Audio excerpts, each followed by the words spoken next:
happening, gang? It's your boy Retro back again with another reaction video. Yeah.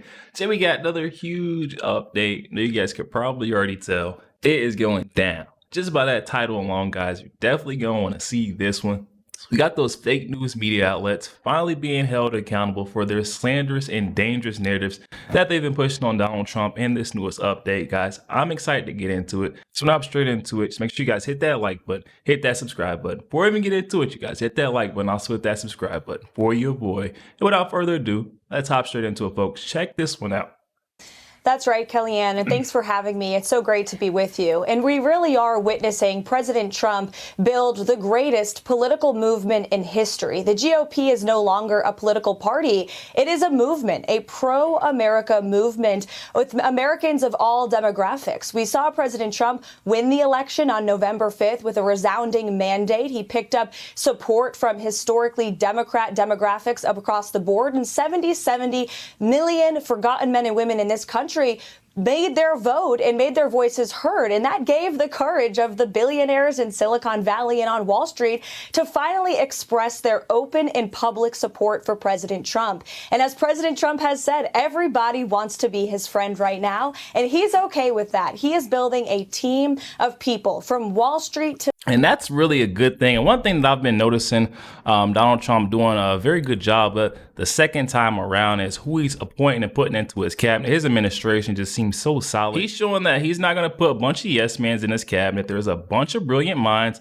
with different viewpoints. And I love to see that because it's going to build and just enrich our nation, our federal government, just the folks that you're seeing, the steps that they're taking, like huge strides. It's night and day from what we've got the last 4 years with the sitting president, Joe Biden, Kamala Harris. To Main Street, who want to make this country great again and help him deliver on the promises that he made to the American people on the campaign trail. Common sense solutions to fix the problems in their lives. Cutting taxes, ending inflation, securing the southern border, deporting illegal criminals, rapists, and murderers from our American communities, and using peace through strength to end the wars and the chaos that we've seen the Harris-Biden administration cause abroad. It's truly a unifying message, and as President Trump has repeatedly stated, this country will be unified through success, and success is Donald Trump's #1 goal. It's very obvious, Karoline, that President Trump has a lot of faith and trust in you to do this job of White House press secretary. Even though he communicates directly with the American people, he relies upon the people around him to do the same. So let's picture you behind the podium for a moment, and you see the White House press corps in front of you. Will it look roughly the same in those rows? And the reason I ask is the whole media landscape is changing now. President Trump was able to leverage TikTok. Instead of ban it, he got on it, and it really helped him to disseminate his message to connect with young people. I think a plus 23% margin from before. Also, all these new podcasts. So as legacy media... 100%. Legacy media is fading away. I hate to say it for those who are just legacy media lovers out there, but you know, independent journalists, you know, folks are looking towards focus on X, TikTok. That's why Donald Trump played a pivotal role in making sure that did not get banned, because that's how a lot of people get their news. You know, the younger generation are turning towards, you know, these social platforms like YouTube, X, you know, others, just to make sure they're getting, you know, many different sources, fact checking to make sure you're getting the right thing. But honestly, it's way better than legacy media outlets because they're always putting a spin on it. We see that with ladies like on ABC's The View. There is no way you can watch that show and actually get raw, unfiltered truth like you do here by myself and other creators. Is trying to figure out its next move and survive all these changes. How do you see the White House press corps rows looking when you are peering out at them? Put me in. Well, 3 weeks from today, President Trump will be inaugurated, and I very much look forward to getting behind that podium. He has put together a team of exceptionally qualified individuals to serve in both the White House and across the federal government in his cabinet, and I'm so excited to get to work with my colleagues and my friends to make this country great again.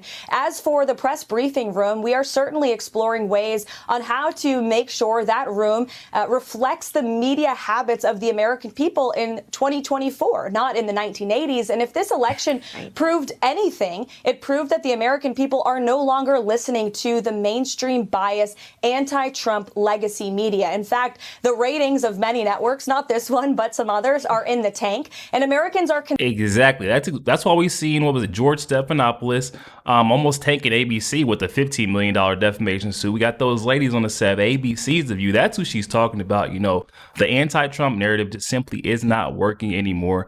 It's driving folks away from these shows. If you're not able to just give it to me straight, give me the news of what's going on, then I'm not going to sit and tune into you. If I've got to go to a bunch of different outlets just to figure out what's actually happened in the story, I'm not going to keep coming back to you. And I just feel like that's what the ladies on The View, you don't even get half of the story. You know, I feel like you get a small portion, and then the rest of it is their fluff or spin piece to make Trump like some bad guy. And folks are fed up with it. And when we voted in November, it truly showed.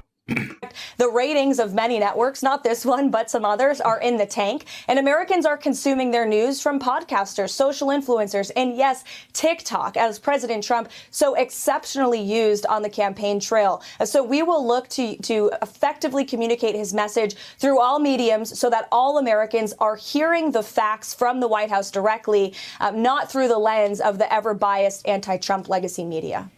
And I think that President Trump is going to bring back what I call, Karoline Leavitt, the democratization of information, where everyone, the stay-at-home mom, the welder on the job looking at his phone at that moment, the billionaire who has 25 people looking over social media for him, everyone receives a presidential communication instantly and free of charge. We miss that kind of transparency. 100%. Karoline Leavitt, a new mom and our youngest White House press secretary in American history. Thank you so much. Yo, there we have it, guys. Another great example of a brilliant cabinet appointee, Donald Trump. We got Karoline Leavitt, one of the youngest White House press secretaries incoming, guys.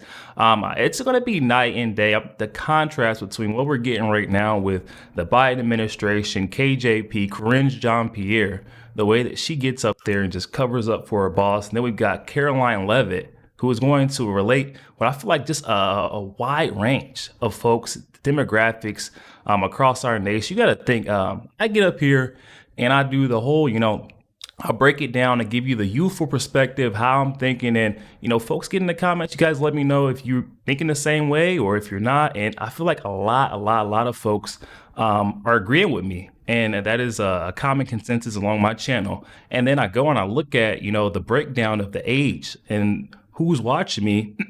And it's literally everyone. It's from 18 all the way up to the 70s. So I'm just like, Karoline Leavitt is going to be able to relate and speak to the whole nation, and it's going to be just total transparency, getting rid of the opaqueness that we've had with the whole Biden administration. And I hate to quote her, guys, but I'm going to do it. What did Kamala Harris say? Turn the page, a new chapter, a new way forward. I think this is what she meant right here. Getting rid of KJP with the non-transparency, putting in someone who's actually going to speak to the people and deliver us what we need. I mean, come on, you guys. I'm in the comment section. Let me know your thoughts. Also, make sure you guys hit that like button, hit that subscribe button. If you did enjoy more content like this, catch you guys on the next one week.